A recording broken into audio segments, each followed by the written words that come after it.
माधव नेपाल हाम्रो नेता हो, हामी सबैको नेता हो। माधव नेपाल हाम्रो अग्रज हो र उहाँले त्यही ढङ्गले काम गर्दै आउनु भएको छ।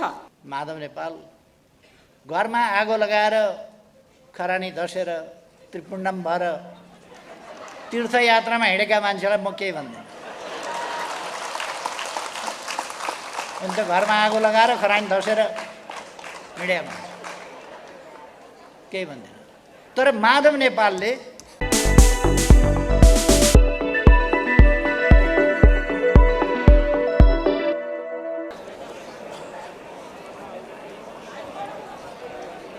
माइकले गरेर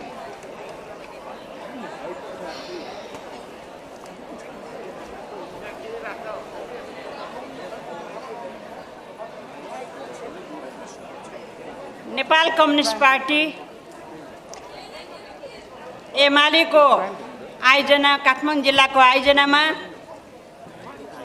यो विस्तारित प्रशिक्षण कार्यक्रम हुन गइराखेको छ। यस प्रशिक्षण कार्यक्रमका अध्यक्ष कमरेड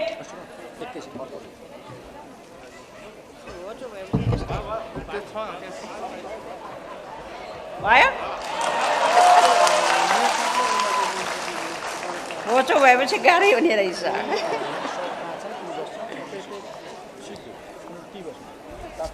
यो प्रशिक्षण कार्यक्रमका अध्यक्ष कमरेड पार्टीका महासचिव लगायत स्थायी कमिटीका सदस्य कमरेडहरू, केन्द्रीय कमिटीका संविदा कमरेडहरू, काठमाडौँ जिल्ला आयोजक कमिटीका सम्पूर्ण कमरेडहरू र यहाँ उपस्थित हुनुभएका काठमाडौँका विभिन्न कमिटीका सम्पूर्ण कमरेडहरू, पत्रकार साथीहरू, सबैलाई हार्दिक क्रान्तिकारी अभिवादन व्यक्त गर्न चाहन्छु। मैले अलि समय मिचेर पहिले बोल्ने अनुमति मागेँ। म अहिले आज नै हेटौँडा फर्किनु पर्ने भएको हुनाले पनि म क्षमा प्रार्थी छु। मैले आफ्नो कुराहरू समय अवधिभर भित्रै राख्न चाहन्छु। समय छोटो छ, विषयवस्तु धेरै गहन छ र धेरै महत्त्वपूर्ण छ भन्ने मैले ठानेको छु। आजको आवश्यकता नेकपा एमाले मात्रै होइन, सुदृढ नेकपा एमालेको यो महत्त्वका साथ चाहिँ यो विषयवस्तु आयोजक साथीहरूले मलाई दिनुभएको छ। म उहाँलाई धन्यवाद दिन चाहन्छु। पहिलो कुरा त आयोजक साथीहरूले मलाई थाहा छैन यसरी भेला गरिरहँदाखेरि विषयवस्तुसहित प्रशिक्षणको आयोजना गरेको विगतमा कमै होला। नेताहरू आउने हो, भाषण गर्ने हो, जाने हो। तर आज विषयवस्तुसहित नेताहरूलाई यो रोस्टरमा उभ्याउने उहाँहरूले योजना बनाउनु भएको छ। म सम्पूर्ण साथीहरूलाई, आयोजक साथीहरूलाई धन्यवाद दिन चाहन्छु र तपाईँहरूले यो विषयवस्तुलाई आफ्नो तल्लो तहमा पनि लिएर जानको लागि, आफूले जे सिक्नु भएको छ त्यो कुरालाई तलसम्म पनि लिएर जानको लागि म सम्पूर्ण साथीहरूलाई अनुरोध पनि गर्न चाहन्छु। विषयवस्तुमा प्रवेश गर्न अगाडि यो काठमाडौँ जिल्ला हो, यो राजधानी पनि हो नेपालको। त्यसो भएको हुनाले अघि कृष्ण गोपाल कमरेडले भनिसक्नु भएको छ, यो काठमाडौँ जिल्लाको कामको, पार्टी कामको, नेकपा एमालेको कामको छुट्टै महत्त्व हुन्छ। यसले गर्ने प्रत्येक गतिविधि पूर्व मेचीदेखि पश्चिम महाकालीसम्मको सम्पूर्ण कमरेडहरूले नियालिराखेको हुन्छ। कमरेडहरूले मात्रै होइन, सबै शुभेच्छुकहरूलेसम्म पनि नियालिराखेको हुन्छ। राजधानी के गरेर बस्यो, राजधानीको पार्टी काम के भइराखेको छ, राजधानीको गतिविधिले कस्तो रूप लिएको छ, यी सम्पूर्ण कुराहरू निगरानी हुने गर्छ। त्यसो भएको हुनाले पनि यो राजधानी नेपाल कम्युनिस्ट पार्टी नेकपाको कामको सवालमा धेरै महत्त्व राख्ने गर्छ भन्ने मैले ठानेको छु।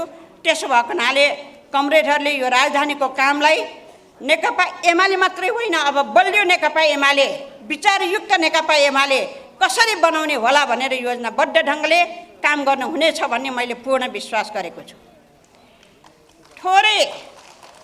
थोरै मैले 27-28 सालको थोरै सम्झना गर्न पुगेँ।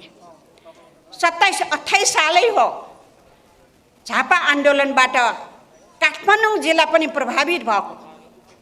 काठमाडौँ जिल्ला पनि प्रभावित नभइकन रहन सकेन, प्रभावित भयो। काठमाडौँ जिल्लामा पनि हलचल मच्यो। त्यसपछि केही युवाहरू जुर्मुराउन थाल्यो र झापाको त्यो आन्दोलनबाट प्रभावित हुन पुग्यो। त्यसपछि त्यो युवाहरू एक त काठमाडौँ वामपन्थीहरूको प्रभावको क्षेत्र, अहिले पनि वामपन्थीहरू अत्याधिक रूपबाट यहाँको स्थानीयवासीहरू वामपन्थी प्रभावबाट अत्यन्तै अगाडि बढेको यो काठमाडौँ जिल्ला हो। प्रगतिशील विचारबाट अगाडि बढेको यो काठमाडौँ जिल्ला हो। मैले त्यही महसुस गरेको छु, मेरो विश्लेषण त्यही हो। त्यसो भएको हुनाले पनि त्यो प्रभावित हुँदै जाँदाखेरि युवा शक्ति पनि यहाँ चलमलाउन थाल्यो। अनि कम्युनिस्ट युवा शक्तिहरूले खास गरिकन कम्युनिस्टहरूको हृदय विशाल हुनुपर्छ, उसले देश र जनताको लागि सधैँ काम गर्नुपर्छ। प्रतिक्रियावादीहरू भने त कागजका बाघ हुन्। त्यसैले सङ्घर्ष गर्न आँट गर्नुपर्छ, जित्ने आँट गर्नुपर्छ भनेर युवाहरू सलमलाउन थाल्यो, अगाडि बढ्न थाल्यो। त्यसमा त्यो अगाडि बढ्ने क्रममा म पनि त्यसमा समाहित भएर अगाडि बढेँ। आज त्यही युवाहरू आज मलाई लाग्छ नेतृत्व तहमा पुग्नु भएको छ। धेरै युवाहरू चाहिँ अहिले चाहिँ विभिन्न जिल्लामा विभिन्न ठाउँमा चाहिँ कार्यरत हुनुहुन्छ, जवाबदेही बन्नुभएको छ, जिम्मेवार बन्नुभएको छ। त्यसो भएको हुनाले यसलाई बिर्सिनु हुँदैन काठमाडौँ जिल्लाले भनेर मैले कोट्याउन मात्र चाहेको। यति भावनाका साथ, धेरै कुरा बुझेको थिएन, यति भावनाका साथ कम्युनिस्टहरूको हृदय विशाल हुन्छ, उसले देश र जनताको लागि सधैँ काम गर्नुपर्छ। सङ्घर्ष गर्ने आँट गर, जित्ने आँट गर। प्रतिक्रियावादीहरू भनेको केही होइन, कागजका बाघ। त्यो बेला निरङ्कुश पञ्चायत व्यवस्था थियो, कालरात्रि थियो। त्यसैले यही चाहिँ विचारबाट प्रभावित भएर अगाडि बढेको हो। आज काठमाडौँ जिल्लाले विशाल शक्ति कम्युनिस्टहरूको शक्ति पैदा गरेको छ। त्यो विशाल शक्ति चाहिँ उत्पादन गरेको छ अनि नेकपा एमालेको रूपबाट विकास गरेको छ। कम्युनिस्ट आन्दोलनलाई टेवा पुर्याएको छ। आज सुदृढ नेकपा एमाले विकास गर्नको लागि अगाडि बढिराखेको छ। त्यसैले काठमाडौँ जिल्ला सबै हिसाबले महत्त्वपूर्ण छ भन्ने कुराहरू मैले राख्न चाहेको छु। कमरेडहरू, सुदृढ नेकपा एमाले कस्तो बनाउने होला, यो जान अगाडि नेकपा एमाले कस्तो बन्यो होला, नेकपा एमाले कसरी बन्यो होला, यसको थोरै पृष्ठभूमि मैले एकदम छोटो समयमा मात्रै राख्न चाहेको छु। हामीलाई थाहा छ कमरेड पुष्पलालले एउटा कम्युनिस्टको घर बनाइदिनु भयो। हामी सबैलाई अटाउनको लागि कम्युनिस्ट पार्टीलाई चाहिँ स्थापना गरिदिनु भयो। 5 जनाबाट मेहनत गरेर दुःख गरेर नेपालको कम्युनिस्ट आन्दोलन स्थापना भयो, हाम्रो घर बन्यो र हामी सबै त्यसमा अटाउँदै त्यसमा रमाउँदै हामी अगाडि बढ्यौँ। 32 सालमा कोअर्डिनेसन केन्द्र बन्यो। यहाँलाई थाहा छ कोअर्डिनेसन केन्द्र बन्यो, के भन्छौँ हामी। त्यो क्रम अगाडि बढ्दै 35 सालमा नेकपा माले बन्यो। त्यसपछि त्यो नेकपा माले पनि अगाडि बढ्दै क्रमशः त्यसले चाहिँ विशाल रूप लिन थाल्यो, जिल्लाव्यापी रूप लिन थाल्यो। विभिन्न चाहिँ जिल्लामा कमिटीहरू निर्माण हुँदै गयो। यसरी अगाडि जाँदै क्रममा मलाई लाग्छ नेकपा एमाले विशाल एउटा कम्युनिस्ट पार्टीको रूपबाट स्थापित हुँदै गयो। यसरी जाने क्रममा 49 सालमा मैले सम्झना मात्रै गरेको कमरेडहरू 45 सालमा चौथो महाधिवेशन भयो। त्यही चौथो महाधिवेशन साह्रै महत्त्वपूर्ण रह्यो, भूमिगत ढङ्गले भएको चौथो महाधिवेशन। बौद्धले जनवादमा बौद्धले सहितको जनवाद भनेर चाहिँ घोषणा गर्यो। बौद्धले शासन प्रणालीको स्थापित गर्यो, त्यो मान्यतालाई स्थापित गर्यो, त्यसलाई चाहिँ अगाडि बढाउने काम गर्यो। निरङ्कुशताको विरुद्धमा संयुक्त आन्दोलन अगाडि बढाउनु पर्छ भनेर कमरेड पुष्पलालले स्थापित गरेको संयुक्त आन्दोलनको अवधारणालाई चौथो महाधिवेशनबाट अगाडि सार्यो। यसरी कम्युनिस्ट पार्टी बौद्धले जनवाद, बौद्धले चाहिँ शासन प्रणालीलाई अँगाल्दै अनि संयुक्त आन्दोलनलाई चाहिँ स्थापित गर्नको लागि अगाडि बढ्यो, जसको परिणाम 46 सालमा जनआन्दोलन भयो। 46 सालको जनआन्दोलनको फल हामीले लोकतन्त्र पायौँ, हामीले पञ्चायती व्यवस्था अन्त्य गर्न सक्यौँ, निरङ्कुशतालाई ढाल्न सक्यौँ। यो हाम्रो उपलब्धि हो कमरेडहरू। कम्युनिस्ट पार्टीमा लागिरहँदाखेरि यो जस्तो उपलब्धि, यो जस्तो खुसीको दिन हामीलाई थिएन, किन हामी निरङ्कुशताको विरोधमा थियौँ। निरङ्कुश पञ्चायत व्यवस्थालाई अन्त्य गरेर लोकतन्त्र ल्याउनुपर्छ, गणतन्त्र ल्याउनुपर्छ, समाजवादको लक्ष्य प्राप्ति गर्नुपर्छ भनेर हामी लागेका थियौँ। तब नै कम्युनिस्ट पार्टीमा लाग्यौँ हामी। त्यसो भएको हुनाले यसरी अगाडि बढ्दै गयो कमरेडहरू। मैले छोटो छोटो मात्रै राख्न चाहेको छु। त्यसपछि 49 सालमा 5औं महाधिवेशन भयो। त्यसबाट हामीले जनताको बहुदलीय जनवाद, कमरेड मदन भण्डारी, आदरणीय कमरेड मदन भण्डारीबाट प्रतिपादित जनताको बहुदलीय जनवादलाई हामीले पारित गऱ्यौँ, त्यसलाई आत्मसात गऱ्यौँ, अगाडि बढ्यौँ। किन त भन्दाखेरि मार्क्सवाद लेनिनवादलाई अब हाम्रो देशमा सृजनात्मक रूपबाट प्रयोग गर्नुपर्छ। जस्ताको तस्तै आँखा चिम्लेर होइन, सृजनात्मक रूपबाट प्रयोग गर्नुपर्छ भनेर हामीले चाहिँ जनताको बहुदलीय जनवाद मार्फत त्यो विचारलाई, त्यो मार्क्सवाद दर्शनलाई चाहिँ हामीले अगाडि बढायौँ। यसरी हाम्रो कम्युनिस्ट पार्टी अगाडि बढ्दै गयो कमरेडहरू। र 47 सालमा कौनलाई थाहा छ, नेकपा माले र नेकपा मार्क्सवादी एकीकरण भयो। त्यो दुईटा पार्टी एकीकरण हुँदा हामीलाई धेरै खुसी लागेको थियो, हामीलाई अनुभूति भयो। अनि एकता कस्तो हुँदो रहेछ भनेर गर्व लाग्यो हामीलाई। अनि हामी नेकपा एमाले भयौँ। तब नै नेकपा एमाले भयौँ। त्यही चाहिँ एकीकरणले, हिजोसम्म नेकपा माले थियो, त्यसपछि नेकपा एमाले भयौँ हामी। त्यही नेकपा एमालेको सरकार 51 सालमा बन्यो।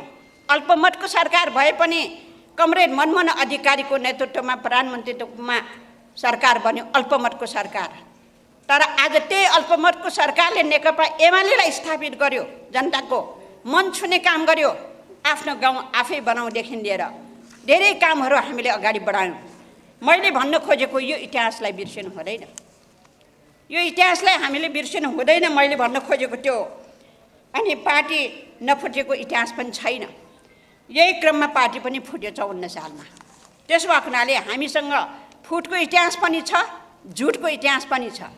नेकपा एमाले त्यसैभित्र गुज्रिँदै सङ्घर्ष गर्दै त्यो सम्पूर्ण कुराहरूबाट जित्दै कहिले पराजित कहिले चाहिँ खुसी हुँदै अगाडि बढेको नेकपा एमाले हो।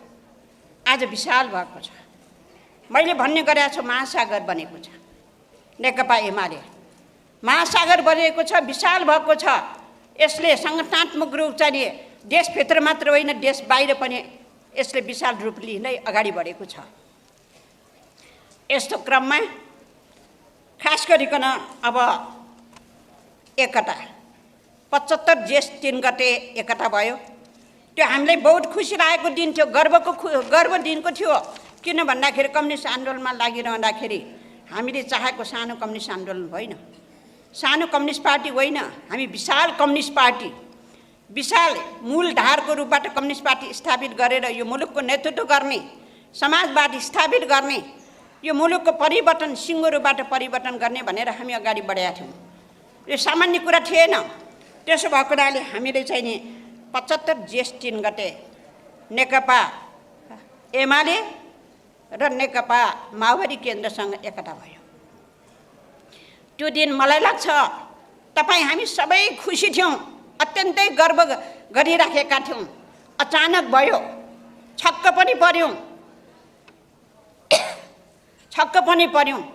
नेकपा एमाले र नेकपा माओवादी केन्द्र यसरी एकैचोटि एकताबद्ध बन्ला भनेर हामीले सोचेका थिएन। तर भयो। त्यसले गर्दाखेरि एउटा मूल धारको रूपबाट नेकपा एमाले स्थापित भयो। कम्युनिस्ट आन्दोलनको मूल शक्तिको रूपबाट नेकपा एमाले स्थापित भयो, अगाडि बढ्यो। तर त्यो बेला एउटा हामीले भन्नै पर्छ, 3 महिनाभित्र सिङ्गो कम्युनिस्ट कमिटीहरूलाई पुनर्गठित गर्नुपर्छ भनेर सबै कमिटी विघटन गर्ने काम भयो र तर 3 महिनाभित्र हामीले कमिटी निर्माण गर्न सकेनौँ। अस्तव्यस्त बन्न पुग्यो, कमिटी विहीन भयो, साथीहरू कमिटी विहीन हुनुभयो अनि अनेकौँ चाहिँ अराजकता सिर्जना भयो, अनेकौँ खालको चाहिँ विचारबाट प्रभावित हुन पुग्यो। त्यसपछि चाहिँ नि नेकपा एमाले कमजोर हुँदै गयो, खास गरिकन नेकपा कमजोर हुँदै गयो र पछि त 77 फागुन 23 गते सर्वोच्च अदालतले तपाईँहरूको एकता अवैध छ, अब अलग अलग हुनुपर्छ भनेर हामीलाई चाहिँ छुट्याउने काम गर्यो। हामी छुट्टिनु पर्यो, हामी छुट्टिएर आयौँ। अदालतले फैसला गरेपछि हामी छुट्टिनु परेन? छुट्यौँ हामी। जतिसुकै चाहिँ गौरवको दिन भएको भए पनि, खुसियाली बनाएको भए पनि हामी छुट्यौँ। छुट्टिएर हामी आयौँ। तर हामी नेकपा एमालेभित्र यो हाम्रो यो पार्टी हो, यो हामीले दुःख गरेको पार्टी हो, यो त्याग गरेको पार्टी हो, समर्पण गरेको पार्टी हो भनेर सजिलै त्यहाँभित्र पस्न पाएनौँ। मेरो अनुभव सुनाउने हो भने कमरेडहरू, लामो समय हामी बाहिर बस्नु पर्यो, नेकपा एमाले हुन सकेनौँ। नेकपा माओवादी केन्द्र आफ्नो ढङ्गले अगाडि बढ्यो, तर हामी नेकपा एमाले हुन सकेनौँ। अनि जिन्दगीमा मेरो आफ्नो अनुभव सुनाउने हो भने कमरेडहरू, मलाई पीडा पोख्यो भन्ने नठान्नु होला। जिन्दगीमा 27-28 सालदेखि लागिरहँदाखेरि सबभन्दा पीडाको दिन बन्यो, सबभन्दा पीडाको दिन। म रातभरि कतिपय बेला त सुत्न पनि सकिनँ। किन यस्तो भयो होला कम्युनिस्ट आन्दोलन? किन हामी एकजुट भएर जान सकेनौँ होला? किन हामी मिल्न सकेनौँ होला? त्यो तमाम कुराहरू जहिले पनि चाहिँ मनभित्र खेलिरहने स्थिति बन्यो। नेकपा एमाले बलियो बनाउनु पर्छ भनेर फर्केर आइरहँदाखेरि किन नेकपा एमाले बलियो बनाउनको लागि यो आधारले, यो शक्तिलाई किन चाहिँ समावेश गर्न सकेन होला? मलाई सधैँभरि लाग्यो, सधैँभरि पीडा भयो। जुन दिनमा साँच्चै नै भन्नुपर्दाखेरि 78 ज्येष्ठ 1 गते म खुसी भएँ। म साँच्चै नै खुसी भएँ। मेरो आफ्नो अनुभव सुनाउँदैछु कमरेड। यही चाहिँ क्रममा किन भन्दाखेरि 10 बुधे 10 जनाको साथी कमरेडहरूको एउटा कार्यदल बन्यो। 10 जना साथीहरूको एउटा कार्यदल बन्यो नेकपा एमालेबाट। त्यो कार्यदलले 10 बुधे प्रस्ताव अगाडि सार्यो। 10 बुधे प्रस्ताव अगाडि सारिसकेपछि बल्ल हामी अब त नेकपा एमाले भित्र आफ्नै घरभित्र पस्न पायौँ भनेर खुसी भयौँ। आफ्नै घरभित्र पस्न पायौँ कमरेडहरू। त्यो सबै पीडाहरूलाई बिर्सिएर, हिजोको सम्पूर्ण कुराहरूलाई बिर्सिएर त्यो भित्र पस्न भएको दिनमा मलाई चाहिँ सम्पूर्ण पीडाहरू बिर्सिए, हिजोको सम्पूर्ण कुराहरू बिर्सिए कमरेडहरू। किन भन्दाखेरि मैले फेरि पनि दोहोऱ्याउन चाहन्छु, मेरो समर्पण थियो यसमा, मेरो त्याग थियो। म जस्तै हजारौँ हजार कार्यकर्ताहरूको त्याग थियो, हजारौँ हजार जन योद्धाहरूको त्याग थियो। इमान्दारितापूर्वक देश र जनताको सेवा गर्छु, कम्युनिस्ट पार्टीभित्र लागेर कम्युनिस्ट आन्दोलनबाट देश र जनताको सेवा गर्छु भनेर त्यो उद्देश्य, त्यो ध्येय लिएर अगाडि बढिरहँदाखेरि अनि फेरि पनि नेकपा एमाले हुन पाउँदाखेरि बहुत खुसी लाग्यो। मैले यो साँच्चै नै मलाई लागेको पीडा चाहिँ मैले पोख्न चाहेको। अरूलाई पनि लाग्यो होला कमरेडहरू। तर जे होस्, आज हामी नेकपा एमालेमा छौँ। हामी नेकपा एमालेमा छौँ, आफैले दुःख गरेको जन्माएको पार्टीमा छौँ र मलाई लाग्छ अब नेकपा एमालेभित्र कहिले पनि यस्तो नहोस्। हामी भन्छौँ नि, कहिले पनि यस्तो नहोस्। टुक्रिने, फुट्ने, अनेकौँ हुने अनि विभाजित हुने, त्यसपछि एमाले बलियो भएको हेर्न चाहने, यो कुनै पनि हालमा हुन सक्दैन। सिङ्गो नेकपा एमाले, साँच्चै नै सुदृढ नेकपा एमाले बनाउने हो भने हामीले सबै कुराहरूलाई छोडेर पार्टी, कम्युनिस्ट पार्टी भनेर लाग्नुपर्छ, त्याग र इमान्दारीपूर्वक लाग्नुपर्छ भन्ने कुरा नै हो। विचारयुक्त पार्टी हुनुपर्छ भन्ने कुरा नै हो। यसरी अगाडि बढिरहँदाखेरि आज अन्तर्पार्टीसँग निर्देशन पनि आएको छ। 13 यो अन्तर्पार्टी निर्देशन 12 जारी भइसकेको छ। मैले छट्याउन चाहँदैछु, बार जारी भइसकेको छ। मेरो सम्पूर्ण कमरेडहरूलाई, खास गरिकन नेतृत्व तहको कमरेडलाई मेरो अनुरोध छ, अपिल छ, 12 जुन जारी भएको अन्तर्पार्टी निर्देशनको अक्षरशः पालना गरौँ, अक्षरशः पालना गरौँ। त्यसमा कुनै जाल, जेल र षड्यन्त्र आवश्यक छैन। 75 जेस 2 मा जे भनिएको छ, जो आउँछ उसैलाई नेतृत्व मानेर अगाडि बढौँ। के फाइदा छ हामीलाई? विभाजन गरेर फाइदा भएर, हामी अलग अलग भएर फाइदा भएर, हामी अलग अलग भएको फाइदाले त हाम्रो चाहिँ नि अब कमजोर बनाउने शक्तिहरूले त हामीलाई कमजोर बनाइसक्यो। कमजोर बनाउने कम्युनिस्ट आन्दोलनलाई ढुजा बनाउन चाहन्थ्यो। त्यसमा पनि नेकपा एमालेलाई समाप्त गर्न चाहन्थ्यो। त्यो खेल सुरु भइराखेको अवस्था थियो। त्यसो भएको हुनाले पनि त्यसलाई पनि मध्यनजर राख्दै अब हामीले अन्तर्पार्टी सङ्घर्षलाई अक्षरशः पालना गरेर अब हामी देशव्यापी रूपबाट त्यसलाई चाहिँ स्थापित गर्नुपर्छ, अगाडि बढाउनुपर्छ। र बलियो एमाले कुनै चाहिँ नि पूर्वाग्रह बिना, कुनै मनमुटाव बिना, हिजोको कुराहरू बिर्सिएर सुदृढ एमाले बनाउनको लागि हामी मन फराकिलो बनाउनै पर्छ, मन फराकिलो बनाउनै पर्छ। सबैलाई अटाउने चाहिँ त्यो मन कम्युनिस्टहरूमा पनि मात्रै हुन्छन् भन्ने कुराहरू मैले अघि भने नि। कम्युनिस्टको हृदय विशाल हुन्छ भनेर, छाती फराकिलो हुन्छ भनिराख्दाखेरि छाती अब फराकिलो बनाउने बेला आएको छ। हिजो जतिसुकै छाती कमजोर भएको भए पनि सिद्धियो त्यो कुरा। अब फराकिलो बनाएर अगाडि बढ्नुपर्छ र अपानीलाई अक्षरशः पालना गरेर सम्पूर्ण कमिटी त्यही ढङ्गले पुनर्गठित हुँदै अगाडि बढ्नुपर्छ र नेकपा एमाले एउटा सुदृढ शक्तिको रूपबाट र कम्युनिस्ट आन्दोलनमा मूलधारको रूपबाट र यो मुलुकको नेतृत्व गर्ने शक्तिको रूपबाट फेरि पनि अगाडि बढ्न सक्छ भन्ने मलाई लाग्दछ। किन मैले फेरि पनि भनिरहेको छु भन्दाखेरि 2/3 को सरकार, जनमतले हामीलाई 2/3 दिएको होइन र। नेकपा भइसकेपछि चुनावमा गइरहँदाखेरि जनताले हामीलाई पत्यायो, मान्यो। ओहो, नेपालमा चाहिँ कम्युनिस्टहरू एकताबद्ध भएर अगाडि आयो। अब कम्युनिस्टहरूले मुलुक हाँक्नुपर्छ, समाजवादको लक्ष्य प्राप्त गर्नुपर्छ, किन संविधानमा त्यही लेखिएको थियो। त्यत्रो गणतन्त्र आएको अवस्थामा सङ्घीय लोकतान्त्रिक गणतन्त्र हामीले ल्यायौँ, दुःख गरेर, त्याग गरेर, बलिदान गरेर संविधान बनायौँ। अब कम्युनिस्टहरूले नेतृत्व गर्नुपर्छ। त्यसमा पनि नेकपा एमाले नेकपाले नेतृत्व गर्नुपर्छ भने त्यत्रो जनमत दियो। झन्डै 2/3 को बहुमतमा हामी सरकारमा पुग्यौँ। केन्द्रीय सरकार, प्रदेश सरकार, स्थानीय सरकारमा पुग्यौँ, वर्चस्व कायम गऱ्यौँ र कसैले च्याउने स्थिति थिएन। हामी त्यसरी अगाडि बढ्यौँ।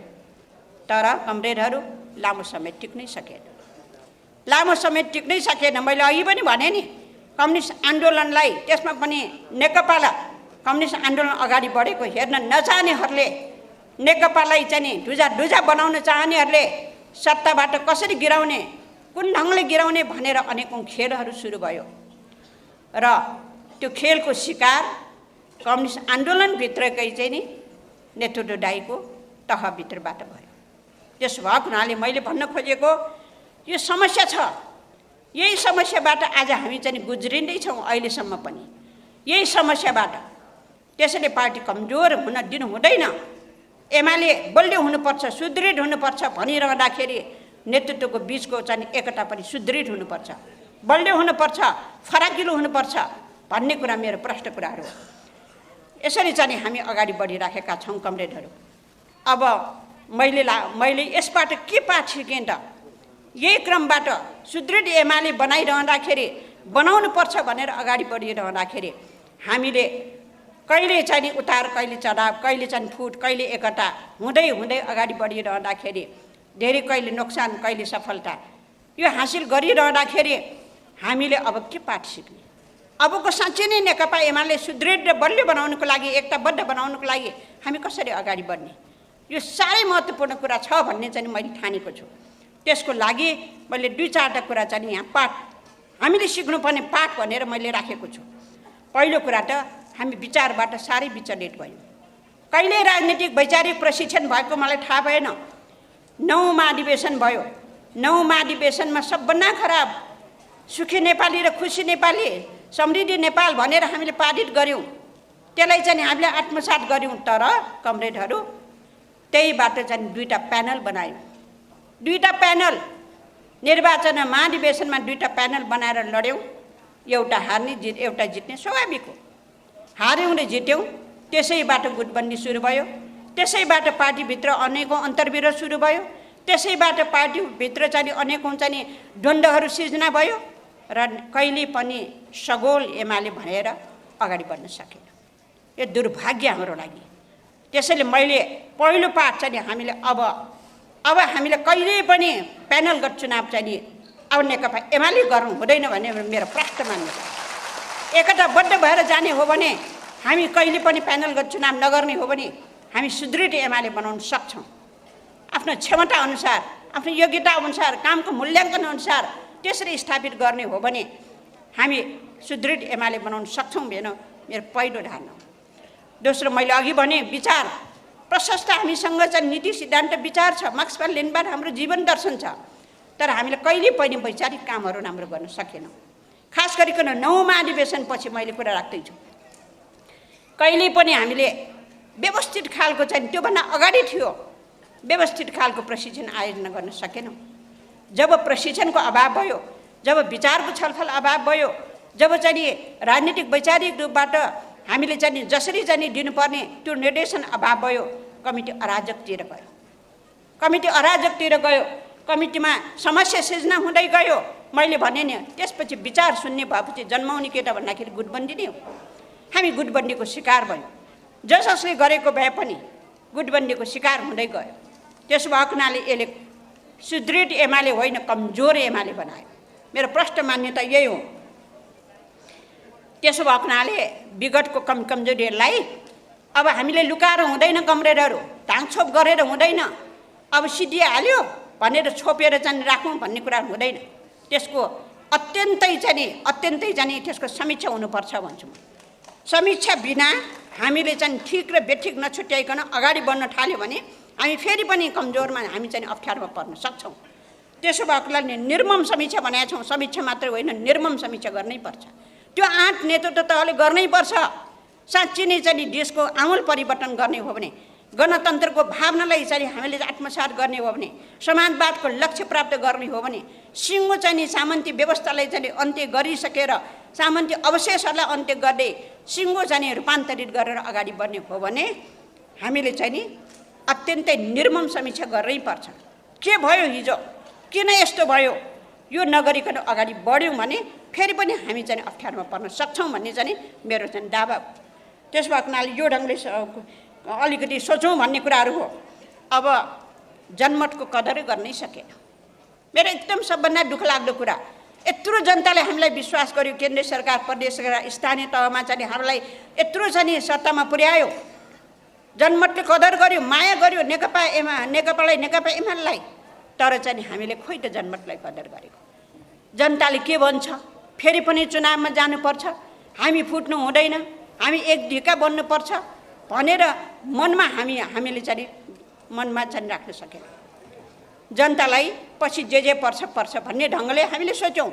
त्यसैले जनमतको कदर नगरेपछि हामी अप्ठ्यारोमा पर्छ। अब हामी जनमतमा जाँदैछौँ। स्थानीय तहको निर्वाचन नजिक आइसक्यो, जनमतमा जाँदैछौँ।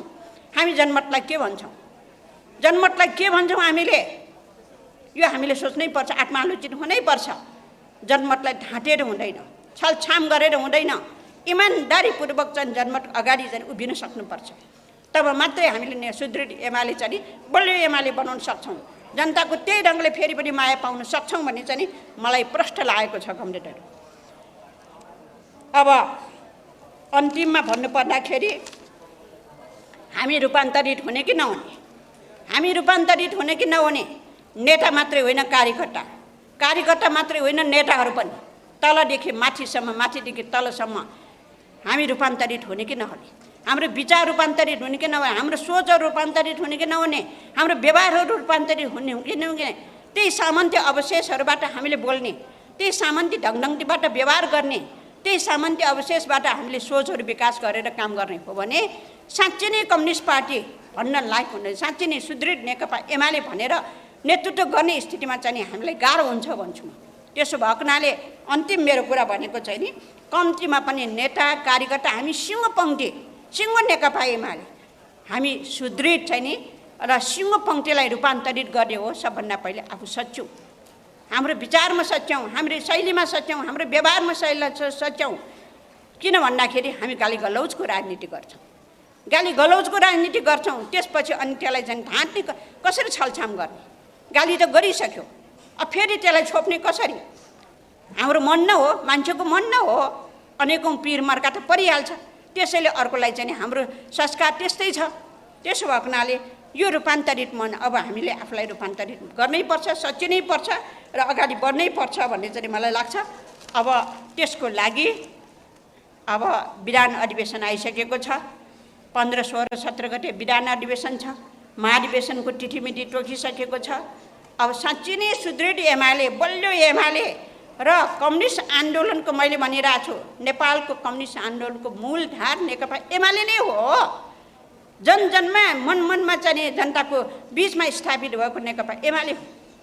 त्याग र बलिदानको फल हो नेकपा एमाले हो। त्यसलाई चाहिँ मूलधारको रूपबाट सुदृढ नेकपा एमाले बनाउनको लागि अब हामीले चाहिँ वैचारिक रूपबाट सुदृढ बन्नु, विधिसम्मत ढङ्गले सङ्गठनलाई निर्माण गरौँ, जवाफदेही भएर अगाडि बढौँ र हामी चाहिँ आफ्नो नैतिक आचरणलाई शुद्ध बनाउँदै र निस्वार्थी भावनाका साथ यो पार्टीमा आबद्ध भएर अगाडि बढौँ।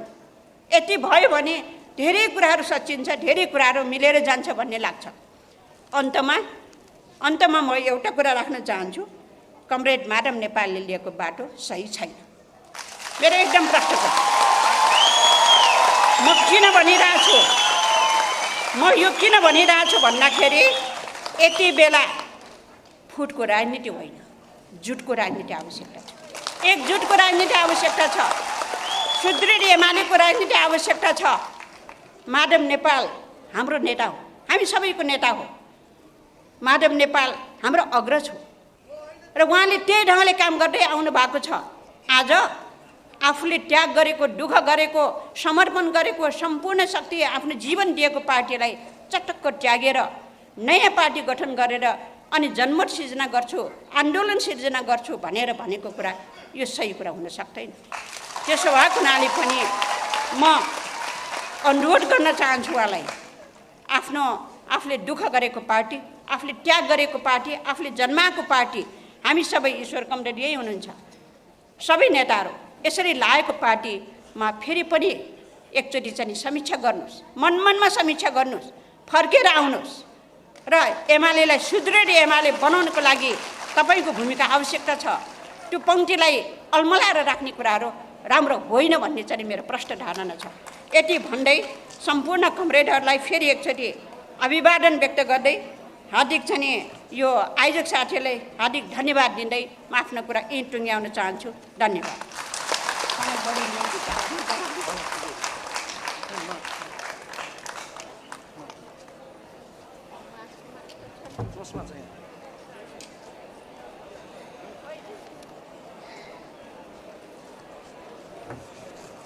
धन्यवाद। पार्टी उपाध्यक्ष एवं माननीय मुख्यमन्त्री अष्टलक्ष्मी साक्य कमरेड माधव नेपालले लिएको बाटो विचारविहीनताको बाटो, त्यो बाटो समृद्ध नेपाल, सुखी नेपाली बनाउने अभियानको बाटो होइन। यो नेतृत्वमा रहनुभएका कमरेडहरूले मात्र भनिरहनु भएको छैन। आज विविध कारणले बुझेर या नबुझेर कहिलेकाहीँ निर्वाचित भएका जनप्रतिनिधिले पनि कमी कमजोरी गर्न सकिँदो रहेछ, गल्ती हुन सकेको छ। त्यसकारणले यो गल्तीलाई आत्मसात गर्दै, आत्मलज्जित हुँदै हामी हाम्रो आफ्नै घरमा फर्किन चाहन्छौँ, हामी आफ्नै घरमा रमाउन चाहन्छौँ भन्दै कागेश्वरी मनोरा नगरपालिका वडा नम्बर 5 का जनप्रतिनिधि कमरेड बबिता कुइकेल र सोही नगरपालिका वडा नम्बर 8 का जनप्रतिनिधि कमरेड गुणकेशरी श्रेष्ठ म आफू एमालेमै हामी रहेको कुराकानीको जानकारी गराउँछ। आज उहाँ यो हलमा पनि उपस्थित छ। मलाई एकचोटि उहाँहरू दुवैजनालाई उठिदिनुको लागि म हार्दिक अनुरोध गर्दछु र उहाँहरूको सम्मानमा स्वागतका लागि तालीले स्वागत गरिदिनुको अनुरोध गर्दछु। धन्यवाद कमरेडहरू। अब म लामो भूमिकातर्फ लागिरहेको छैनौँ। आजका हाम्रा दोस्रा प्रशिक्षकको रूपमा यो सूचना र जानकारी सँगसँगै म कमरेडहरूलाई फेरि पनि अनुरोध गर्न चाहन्छु, हामी समय व्यवस्थापनको कुरामा सबै सचेत छौँ।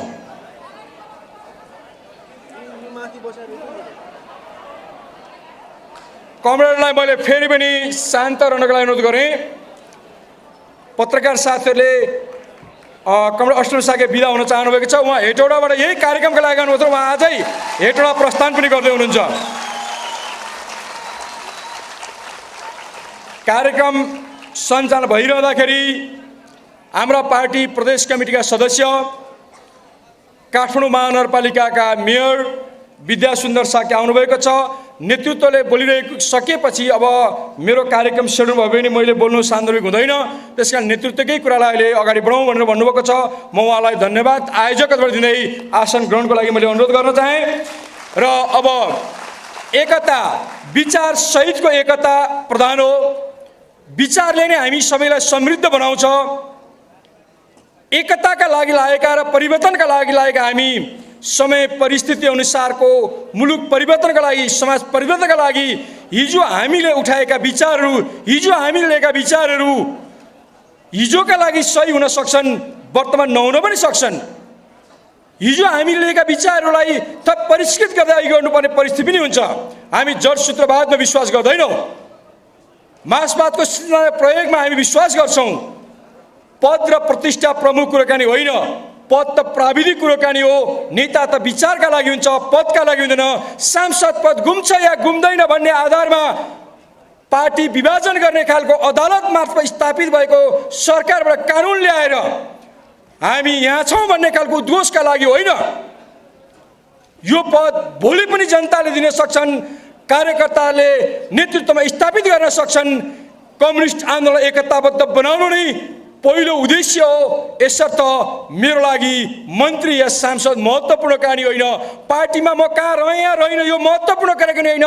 समाज परिवर्तन गर्नका लागि नेकपा एमाले सहितको एकीकृत कम्युनिस्ट आन्दोलन अघि बढाउनुपर्छ भन्ने अभियानमा लामो समयदेखि हामीलाई साथ दिँदै आउनुभएका, यही हलमा विगतको कार्यक्रममा पनि उहाँले आफ्नो उद्घोष गर्नुभएको छ।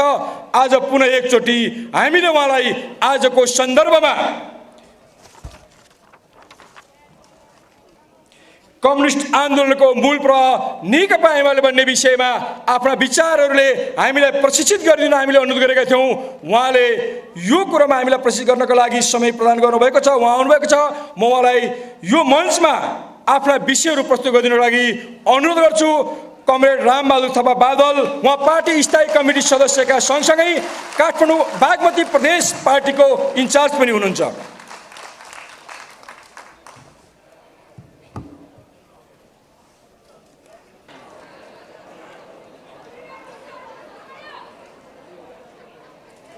धेरै प्रकारका प्रतिक्रियावादी शक्तिहरू लागेर नेकपा एमालेलाई ध्वस्त पार्न खोजेका बेला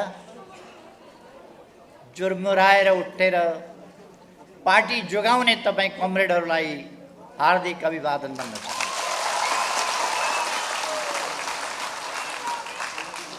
यसपल्ट पार्टी हामी नेताहरूले जोगाएको होइन, तपाईँ कार्यकर्ताहरूले जोगाएको। हामीहरू त साधारण सदस्यताबाट पनि हटाइएको थियौँ। तपाईँहरूलाई हटाउन भ्याएको थिएन, तपाईँहरूले फेरि पार्टी उठाइहाल्नु। तपाईँहरूलाई धेरै धेरै धन्यवाद छ। कार्यक्रमका अध्यक्ष महोदय, मञ्चमा आसीन नेता साथीहरू र सम्पूर्ण कमरेडहरू, सञ्चारकर्मी मित्रहरू र दिदीबहिनी तथा दाजुभाइहरू,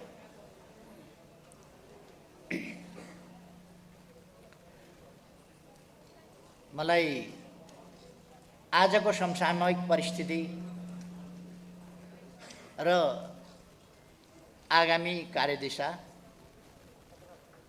बारेमा बोल्न साथीहरूले, आयोजकहरूले भन्नुभएको छ। आजको परिस्थितिबारे सबै उत्तिकै बराबरी नै जानकार छौँ भन्ने मलाई लाग्छ। केही थप भनिरहनु पर्ने नै जस्तो लाग्दैन। नेकपा एमालेलाई सिद्ध्याउन खोजिएको थियो, मैले अघि नै भने सिद्ध्याउन खोजिएको थियो नेकपा एमालेलाई, तर नेकपा एमालेको सचेत कार्यकर्ता पङ्क्ति जुरुक्कै उठ्यो र पार्टी भत्काउन दिँदैनौँ, मास्न दिँदैनौँ, गलत तत्त्वहरूलाई पार्टी कब्जा गर्न दिँदैनौँ भनेर पार्टीको रक्षामा उभियो र आज पार्टी ज्यूका त्यों जस्ताको तस्तै खडा छ। एकदम संक्षिप्तमा भन्ने हो भने आजको परिस्थिति त्यही हो। नेकपा एमालेको भूमिका अलिकति परिवर्तन भयो। हामी सरकारमा थियौँ, प्रतिपक्षमा गयौँ। हाम्रो भूमिका परिवर्तन भयो, शक्ति परिवर्तन भएको होइन, हाम्रो उद्देश्य परिवर्तन भएको होइन, हाम्रा नीतिहरू परिवर्तन भएका होइनन्। हाम्रो सङ्गठनमा खासै परिवर्तन केही भएको छैन। 2-4 नराम्रो नभन्नु है भन्छन् सबैले। फेरि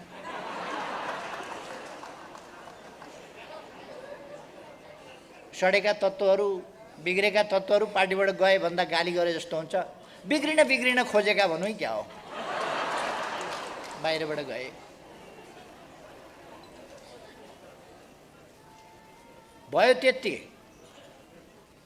पार्टी जहाँको त्यहीँ छ।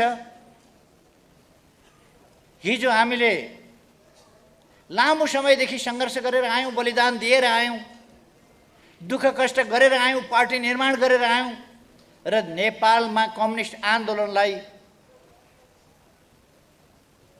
सबभन्दा ठुलो आन्दोलनको रूपमा, सबभन्दा ठुलो पार्टीको रूपमा, सबभन्दा ठुलो शक्तिको रूपमा, जनताको ठुलो भरोसाको रूपमा, सबभन्दा बढी भरोसाको केन्द्रको रूपमा यस पार्टीलाई उभ्यायो। त्यसैलाई भत्काउन खोजिएको थियो। त्यो पार्टी कम्युनिस्ट आन्दोलनलाई हामीले टुक्रा टुक्रामा विभाजित भएको कम्युनिस्ट आन्दोलनलाई हामीले एकजुट बनाउँदै ल्यायौँ र पछिल्लोपल्ट एमाले र माओवादी केन्द्र दुईटालाई मिलाएर मूलभूत रूपमा नेपालको कम्युनिस्ट आन्दोलनको एकीकरण पनि टुङ्ग्यायो। झन्डै 2/3 शक्ति भयो। केन्द्रमा बाहिरबाट कसैले हल्लाउन नसक्ने शक्ति तयार भयो। प्रदेशमा 7वटा मध्ये 6वटा प्रदेशमा हाम्रो सरकार भयो।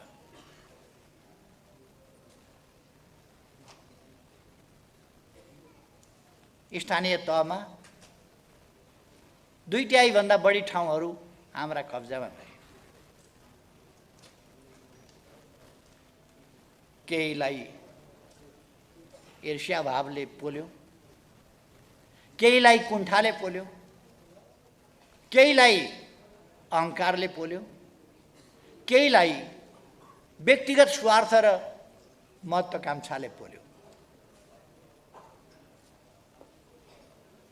म नराम्रो केही भन्दिनँ, तर कुनै के जातिलाई के पच्दैन भन्छन् नि, त्यही पचेन अनि भत्काउन थाले। 2 पल्ट पार्टी फुट्यो। एकपल्ट प्रचण्डले माओवादी केन्द्रबाट जो एकीकृत भएको थियो त्यसको प्रचण्ड गुट लिएर अलग भए। नेकपा एमालेलाई फोडेर, नेकपालाई फोडेर, एकीकृत पार्टीलाई फोडेर उनलाई त्यत्रो ठुलो पार्टी पचेन। उनलाई फेरि सानो प्रचण्ड गुट चाहियो। नेकपा माओवादी केन्द्रका त्यो पृष्ठभूमिका पार्टीमा एकीकृत साथीहरूको ठुलै हिस्सा प्रचण्डको पछाडि जान मानेन, एकता तोड्न मानेन र फेरि प्रचण्ड गुट तिर फर्कन मानेन। पार्टीमै रह्यो, पार्टी एकीकृत पार्टीकै रूपमा रह्यो। एकीकृत पार्टीकै रूपमा कमरेड रामबहादुर थापा यहीँ हुनुहुन्छ, टोपबहादुर रायमाझीजी, लेखराज भट्टजी लगायतका साथीहरू यहीँ रहनु र माओवादी केन्द्र नाम छ, कानुनी हिसाबमा माओवादी केन्द्र भन्ने नाम छ। अब माओवादी त्यो केन्द्र होइन, त्यो प्रचण्ड गुट मात्रै हो। माओवादी केन्द्र त यो पार्टीमा मिलिसक्यो, राजनीतिक रूपले माओवादी केन्द्र यस पार्टीमा मिलिसक्यो, एकीकृत भइसक्यो। यसबाट प्रचण्ड गुट अलग भयो। अब माओवादी केन्द्र त्यसले नाम पाउनु बेग्लै कुरा हो, तर प्रचण्ड गुट अलग भयो। नेकपा एमाले जस्ताको तस्तै अलिकति सरकारमा रहेको अवस्था, सङ्ख्या कमजोर भयो, अप्ठ्यारो स्थितिमा अलिकति पर्यो, प्रदेशहरूमा अप्ठ्यारो स्थितिमा अलिकति पर्यो। तर पार्टीभित्रै भएका पार्टी विरोधी तत्त्वहरू, हुन त केही साथीहरू अहिले पनि भन्नुहुन्छ माधव कामरेड आउनुहोस्, तपाईँको आवश्यकता छ भनेर। फुटाउनलाई आवश्यकता छ अब उहाँको यहाँ, फेरि फुटाउने के गर्न आवश्यकता छ माधव कामरेडको त्यो म बुझ्दिनँ, केलाई आवश्यक। उहाँ छैनजाल पार्टी गुटबन्दी बाहेक केही भएन। गुटबन्दी माधव नेपालले यी 3 वर्ष 3.5 वर्षमा पार्टीको पक्षमा, सरकारको पक्षमा एक शब्द बोलेको कमरेडहरूले सुन्नुभयो कहिले? आलोचना विरोध, सरकारको आलोचना, सरकारको विरोध, प्रतिक्रियावादी भन्दा चर्को विपक्षीहरूले के भन्थे? यतै सत्ता पक्षकै नेताहरूले यति बोलिसकेपछि हामीले केही बोल्नु परेन, हाम्रो कुरो उहाँले भनिदिइसक्नु। तपाईँहरूले सुन्नुभएको नि त पटक। जहिले पनि रोस्टममा उभिएपछि गीत गाउने, डुङ्गा डुब्नै लाग्यो, लौ न कोही आऊ बचाइदेऊ। कम्युनिस्टको 2/3 को सरकार छ, 7वटा मध्ये 6वटा प्रदेशमा सरकार छ, अनि डुङ्गा चाहिँ डुब्न लाग्यो अरे। कसको डुङ्गा डुब्न लाग्यो? माधव नेपाललाई त्यो चिन्ता के को, पीर के को डुङ्गा डुब्न लाग्यो? प्रतिक्रियावादीहरूको डुङ्गा डुब्न लाग्यो, त्यसैमा चिन्ता। एकपल्ट मात्रै होइन, रोस्टममा धेरैपल्ट त्यो गीत गाएको सुनियो। गीत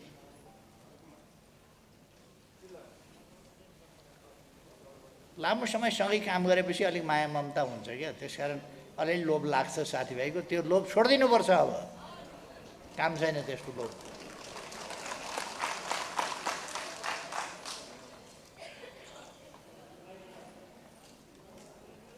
संयोगले कसैले फेरि आज यहाँ बोलेको रहेछ भने त्यतापट्टि मैले बोले होइन, मैले सुनेको छैन, म घरैमा सुनाएँ। फेरि कसैले यहाँ पनि बोले रहेछ भने जवाफ दिए जस्तो होला। मेरो जवाफ सवाल होइन है यो कसैले बोलेको कुरालाई मैले भने होइन, फेरि मैले सुनेको छैन भन्ने गरेका छन् क्या साथीहरूले कहिले कहिले। त्यतिको मेरो जवाब, त्यो भन्ने गरेका छन्। फेरि पार्टी फुटाउन, हाम्रो पार्टीको सरकार ढाल्नका लागि भोट नहालेर बाहिर जाने, विश्वासको मत नदिने, बहिष्कार गरेर, हुइप उल्लङ्घन गरेर बाहिर जानेर सरकार ढाल्ने काम हो। किन सरकार ढाले हो अरे भने नेकपा एमालेको सरकार भयो भने प्रतिगमन भयो, प्रतिगमन रोक्न। यस्ता तर्कका साथ प्रतिक्रियावादी शक्ति, दक्षिणपन्थी शक्तिको नेतृत्वमा अनेक टुटे फुटेका टुक्राहरू जोडेर, अनुशासनहीन र अराजकहरू जो छन् तिनलाई जोडेर,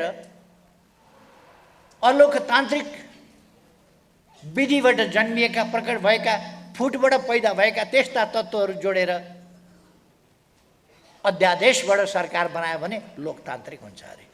अग्रगामी हुन्छ अरे भनेर बहिष्कार गरे। त्यसबाट पनि सरकार ढलेन, राष्ट्रपति कहाँ दरखास्त लिएर पुगे। त्यसबाट पनि ढलेन, अदालत दरखास्त लिएर पुगे। आफ्नो पार्टीको सरकार ढाल्नका लागि, आफ्नो पार्टीको सरकार ढालेर प्रमुख प्रतिपक्षको नेतृत्वमा सरकार बनाइदिने भनेर, योभन्दा लज्जाजनक, योभन्दा अनुशासनहीन, योभन्दा अराजकता, योभन्दा प्रतिक्रियावादीको दलाली र सेवा के हुन्छ? राजनीतिमा योभन्दा ठुलो अनैतिकता, योभन्दा ठुलो अपराध के हुन्छ? दुःखको कुरो हाम्रै पार्टीभित्र त्यस खालको काम। हाम्रो भूमिका आज त्यसकारण हाम्रै पार्टीभित्रबाट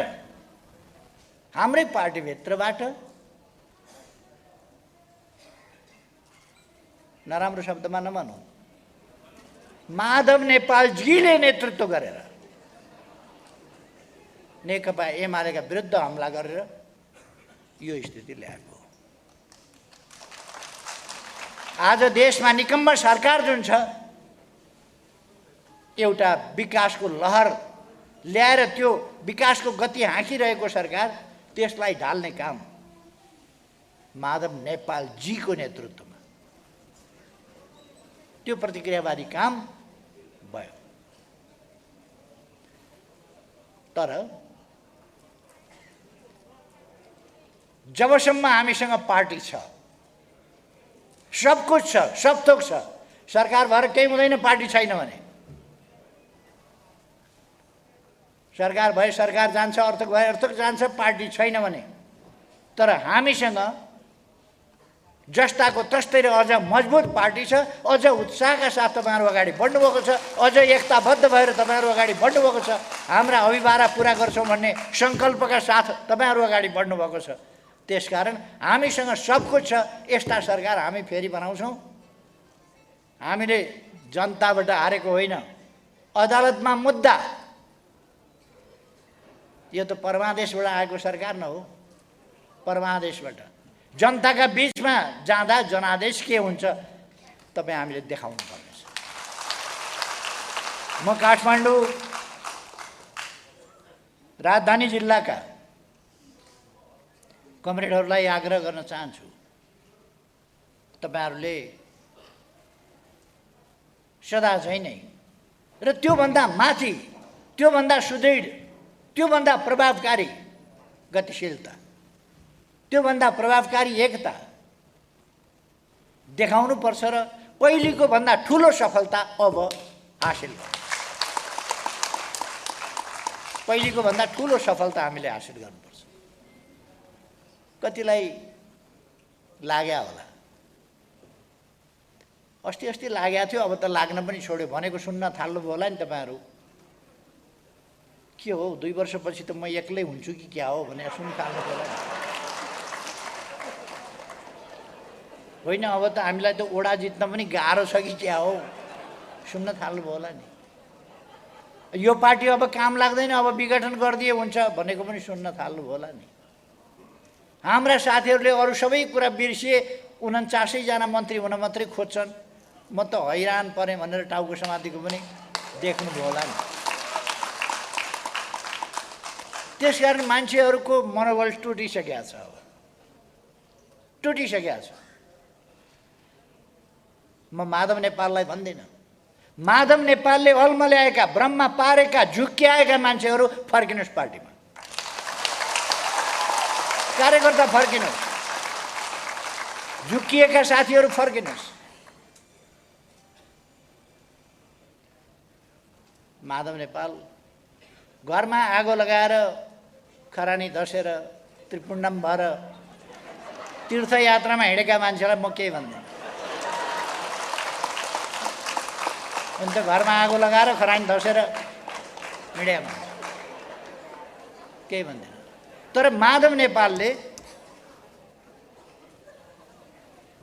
त्यो उहाँको व्यक्तिगत महत्त्वाकांक्षा, व्यक्तिगत स्वार्थ, व्यक्तिगत इगो, व्यक्तिगत अहङ्कार, ईर्ष्या भाव, कुण्ठा, त्यसबाट ग्रसित भएर अनेकका जिन्दगीसँग माधव नेपालले जुन खेलवाड गर्नुभयो बहुतै डरलाग्दो कुरा। आफ्ना स्वार्थका लागि दुनियाँका जिन्दगीसँग खेलवाड गर्ने, दुनियाँको कार्यकर्ताको राजनीतिक भविष्यसँग खेलवाड गर्ने। उहाँ त पार्टी प्रमुख भएर धेरै वर्ष चलाउनु भयो, प्रधानमन्त्री भइसक्नुभयो, अब त जाने ठाउँ के छ मासतिर, कता जाने? उहाँलाई केही मतलब छैन। इगोका लागि उहाँले जे पनि गर्नुहुन्छ, तर अरूको त भविष्य छ नि। अरूका भविष्यसँग खेलवाड गर्ने, देशको भविष्यसँग खेलवाड गर्ने। तर म कार्यकर्ता साथीहरूलाई आग्रह गर्न चाहन्छु, भ्रममा नपर्नुहोस्, अहिले पनि भ्रममा नपर्नुहोस्। मैले यसै मञ्चबाट केही वर्ष अगाडि बोलेको थिएँ। यसै मञ्चबाट मौरीको सङ्गत लागेर गयो भने फुलको बगैँचामा पुगिन्छ, फुलबारीमा पुगिन्छ। झिँगाको पछि लागेर गयो भने फुलबारी पुगिँदैन, फोहोरको डुङ्गुरमा पुगिन्छ। त्यसकारण मौरीका पछि लाग्नुहोस्। नेकपा एमाले भनेको मौरीको गोलो हो। हेर्नुहोस् त कस्तो गोलो छ।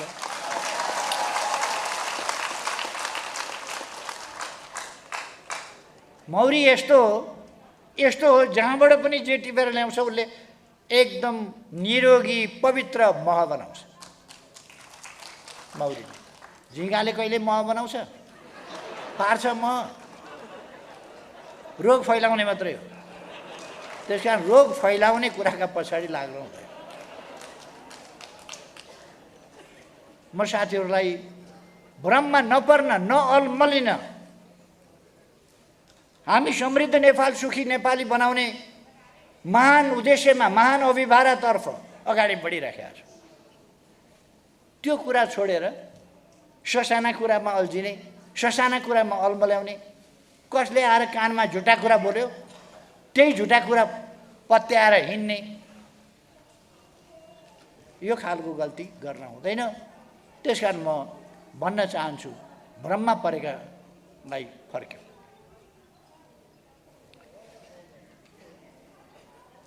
मैले अघि नै भने, नेकपा एमाले र माओवादी केन्द्र मिलेर एकीकृत पार्टी भइसक्यो। प्रचण्डले फेरि केही मान्छेलाई अल्मल्याएर भ्रममा पारेर प्रचण्डलाई थाहा भइसक्यो अब आफ्नो यात्रा सानो सानो हुँदै जान्छ। तपाईँ यहाँ त्रिभुवन इन्टरनेसनल एयरपोर्टबाट उडेको प्लेन देख्नुहुन्छ नि, नजिकैबाट उडिराखेका ठाउँबाट पहिले हेर्नुहोस्, विशाल प्लेन हुन्छ, कति धेरै मान्छे बोकेको हुन्छ, उड्दै गयो, खिँदै जान्छ, उड्दै गयो, सानो हुँदै एकछिनपछि देखिन छोड्छ। अब प्रचण्ड पत्यायो, यत्रो जहाज उडेको, अलिक पर गयो, अलिक छैन, अलिक पर गयो, अलिक छैन, अलिक पर गयो, अलिक परतिर पुग्दा देख्न छोडिन्छ। कता गए प्रचण्ड, कता गए प्रचण्ड पद। यात्रा त्यही हो। अब उडेको जहाज बिलाउँदै दृश्यबाट हटे जस्तो सानो हुँदै गए जस्तै। त्यसकारण म आग्रह गर्न चाहन्छु, हिजो हामी नेकपा भएर एक ठाउँमा एकीकृत पार्टीमा बसेर काम गरिसक्यौँ, एकीकृत पार्टी भइसक्यौँ, फेरि कहाँ प्रचण्डलाई लहर लाग्यो भन्दैमा फेरि अलग भएर जाने। तपाईँहरू पार्टीको कार्यकर्ता हो कि प्रचण्डको घरेलु कार्यकर्ता हो? म साथीहरूलाई प्रचण्डको घरेलु कार्यकर्ता नहुन, पार्टीका कार्यकर्ता हुन, पार्टीमा फर्किएर एकीकृत पार्टीमा फर्किएर आउन, महान उद्देश्यका लागि काम गर्न, प्रचण्डको सेवा होइन।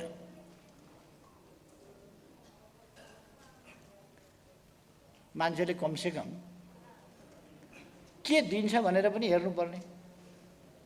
गाईलाई घाँस हाल्यो भने दुध दिन्छ, भैँसीलाई घाँस हाल्यो भने दुध दिन्छ, भेडालाई घाँस हाल्यो भने ऊन दिन्छ। प्रचण्डलाई के दिएर के दिन्छ र? मन्त्री दिन्छु भन्थे प्रचण्ड र माधवले, अहिले त मन्त्री पनि दिन छोडिसक्यो। खोइ शेरबहादुरले 2 महिना भइसक्यो, बल्ल बल्ल प्रचण्डले पठाएको 2 ज्यादा। फकाउने बेलामा यहाँ पनि हालिदिन्छु, यहाँ पनि गहना, यता पनि गहना, यता पनि गहना, यता पनि गहना भनेको थियो। अहिले त दुधी दामको टप लगाइदिएको, त्यसपछि छैन।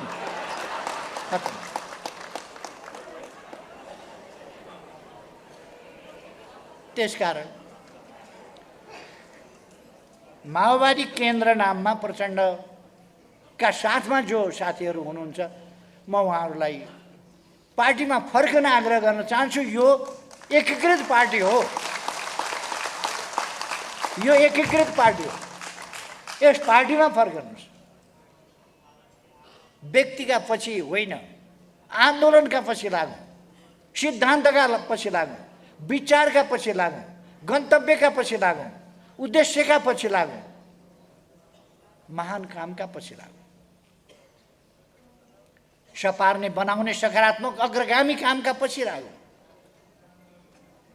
हेर्नुहोस् त, कम्युनिस्ट सरकार ढालेर शेरबहादुरका नेतृत्वमा प्रचण्डलाई मैले त कमसेकम 8-10 मन्त्री त दिएको थियो नि त। अहिले शेरबहादुरका पछि धेरै खान गएका हेर्नुहोस् त, बेहाल।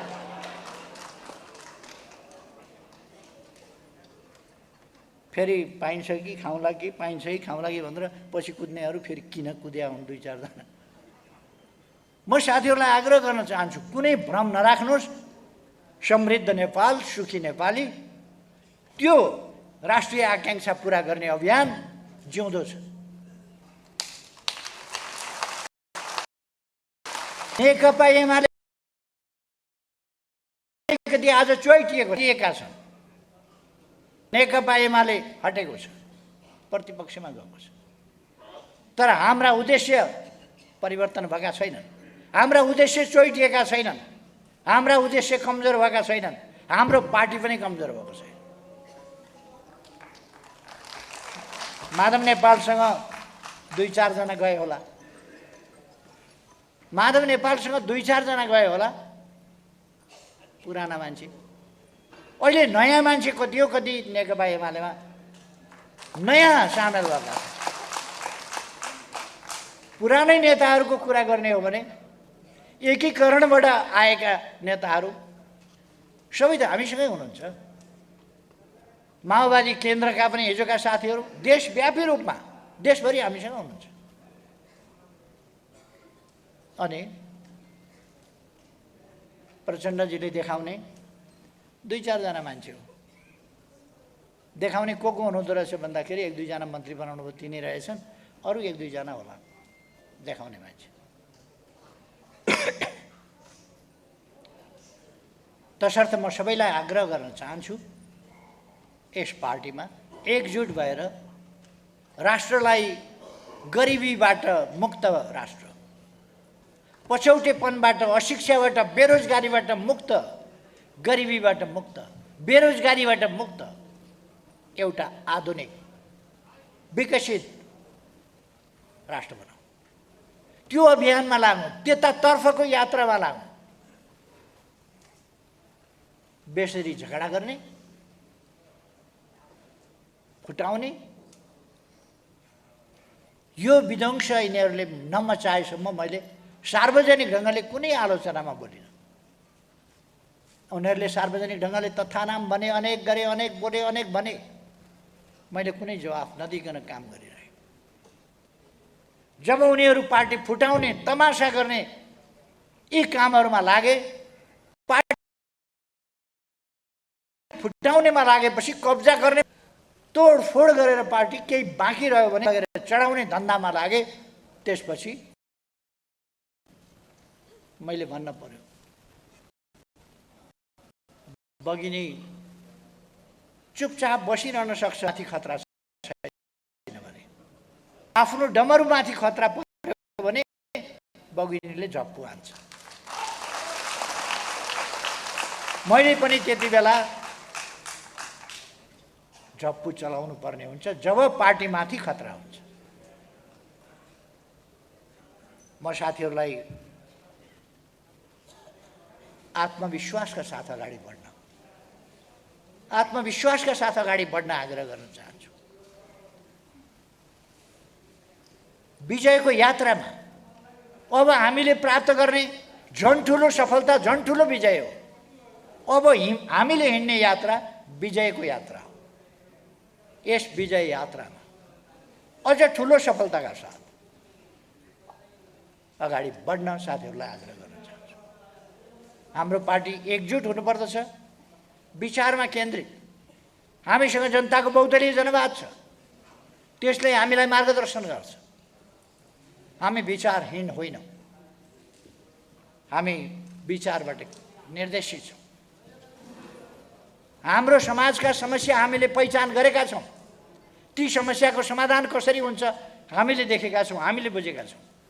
विकास कसरी हुन्छ हामीले बुझेका छौँ।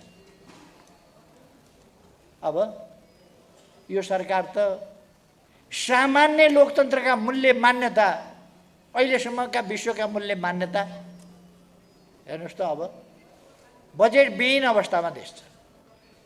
बजेटविहीन अवस्था। एउटा सञ्चार माध्यममा मैले सुनेको थिएँ, आज बिहानै सुनेको थिएँ, नेकपा एमालेका अवरोधका कारणले गर्दा बजेट पास हुन सकेन। हामी नारा लगाइराखेका ठाउँमा गुरुर मन्त्री कुदेर रोस्टरमा गएको देखाएको छैन। कुदेर मन्त्री गएको देखाएको छैन, रिले रेसमा जस्तो गुडुर कुदेको। अनि कहाँ रोकिया छ? चाहिएको कुरा त रोकिया रहन्छ नि त। मन्त्री त गुरुर कुदेर गर रोस्टममा।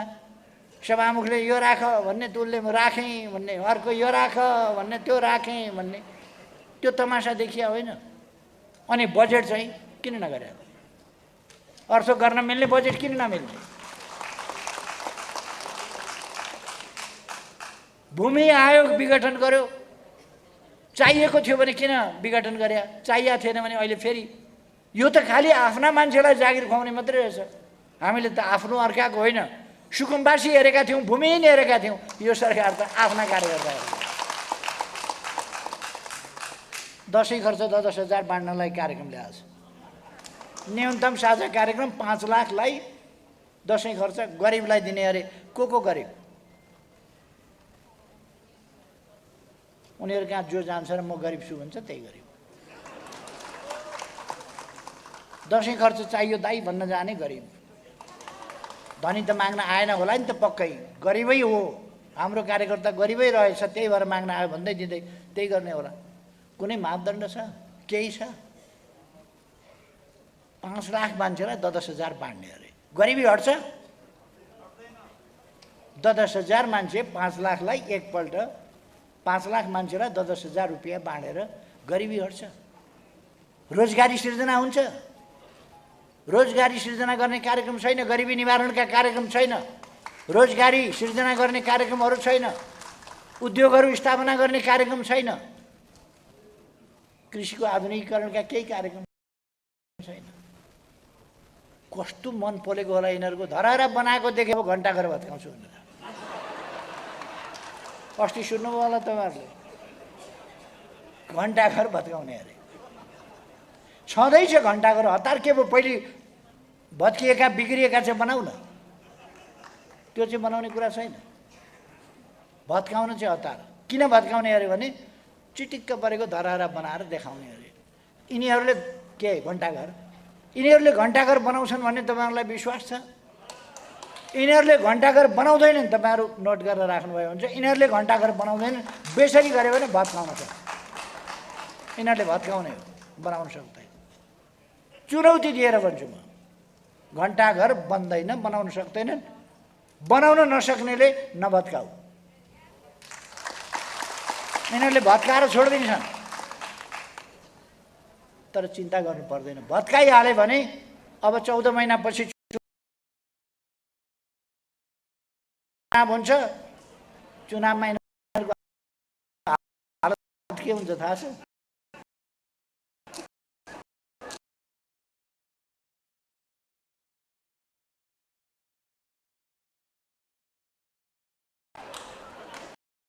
चुनावपछि यिनीहरूको के हुन्छ?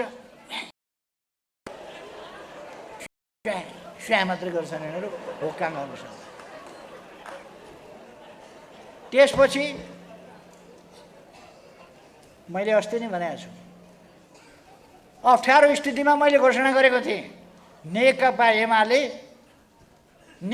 एमाले आजको नेकपा एमाले सचेत कार्यकर्ताहरूले टिकाएको, जगाएको, अगाडि बढाएको एमाले कस्तो पार्टी हो भन्ने कुरा मैले बताएको थिएँ। यो पार्टी फेरि खिड्कीबाट होइन, झ्यालबाट होइन, भेन्टिलेटरबाट होइन, के भेन्टिलेसनबाट होइन, यो मूल ढोकाबाट सिंहदरबार बाजा बजाएर फर्किन्छ। नौमती बाजा, धिमे बाजा, सबै बाजा बजाएर मूल गेटबाट पर्छ। त्यसकारण घन्टाघर भत्काइहालेछन् भने पनि हामी बनाउँछौँ, चिन्ता गर्नु पर्दैन। अबको बाटो के भन्नुभएको छ साथीहरूले? हाम्रो अबको बाटो पार्टीलाई, पहिलो काम हामी पार्टीलाई वैचारिक हिसाबले मजबुत बनाउँछौँ। वैचारिक हिसाबले हुन त कतिपय साथीहरूले भन्छन् हामीसँग विचारै भएन, विचारै नभएर हामी विचारहीन भएर अनुशासनहीन अराजकतातिर गयौँ कि? होइन, जनताको बहुदलीय जनवाद छँदैछ, समृद्ध नेपाल, सुखी नेपालीको राष्ट्रिय आकांक्षा छँदैछ। त्यतातिर जानका लागि हामी शान्तिपूर्ण, संवैधानिक, कानुनी बाटाहरूबाट हिँड्छौँ। हाम्रा बाटा पनि तय छन्। हाम्रो कार्यदिशा शान्तिपूर्ण जनआन्दोलनको कार्यदिशा हो। अरूले मन नपरेका बेला माइक भत्काएका, कुर्सी तोडेका, माइक हानेका के देखिएन? खुर्सानीको धुलो बोकेर संसदमा गएको देखिएन? तर नेकपा एमाले त्यसो गर्दैन। नेकपा एमाले एउटा मर्यादाका सीमाभित्र रहेर आफ्ना विरोधका कार्यक्रमहरूलाई गर्छ। दिन चाहन्छु, शान्तिपूर्ण विरोध प्रदर्शनहरूमा निर्घात आक्रमण गर्ने राज्य सत्ताको दुरुपयोग यो सरकारले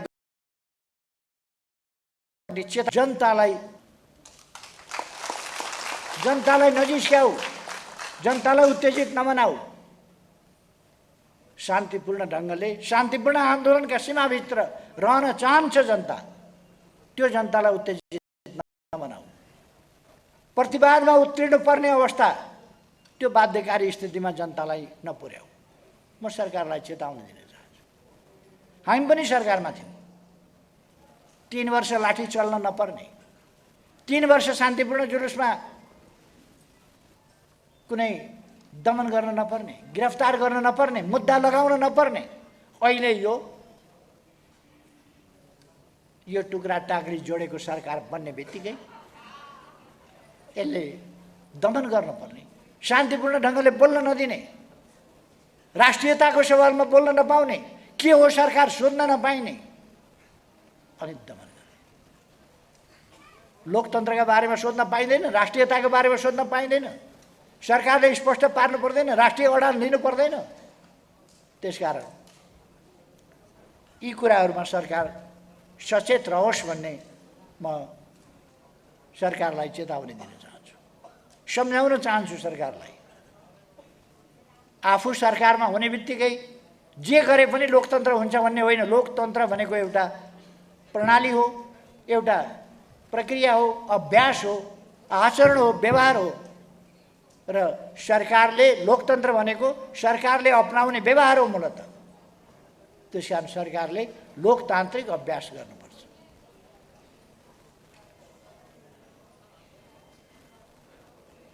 आज म अलिक बोल्ने मुडमा आएको थिइनँ, नआउँ कि भन्ने पनि मैले अलिक सोचेका थिएँ। अलिक मलाई बढी थकाइको कारणले अलिक सन्चो भइरहेको थिएन। तैपनि म यति साथीहरूसँग भेटघाट हुने, त्यसकारण नजानुभन्दा कार्यक्रममा सहभागी हौँ भनेर आएको हुँ। अब म धेरै केही भन्ने भन्दा पनि हामी जित्छौँ भन्ने आत्मविश्वासका साथ उच्च मनोबल लिएर सक्रियतापूर्वक योजनाबद्ध ढङ्गले जनताका बिचमा जाउँ, आन्दोलनलाई अगाडि बढाउँ र आगामी दिनका ठुला सफलताहरूको तयारी गरौँ।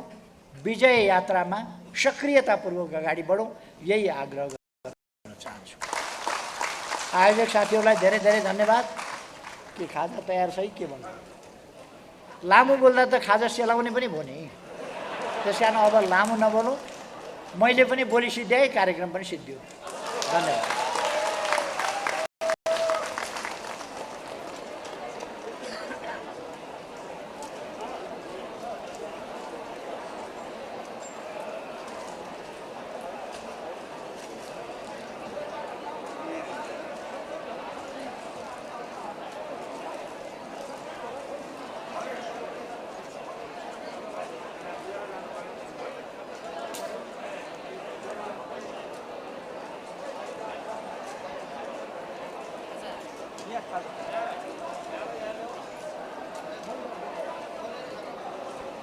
निर्मल दाइ अझ भेटमा त्यो भनिसकेको छ भनिसकेले भर्खर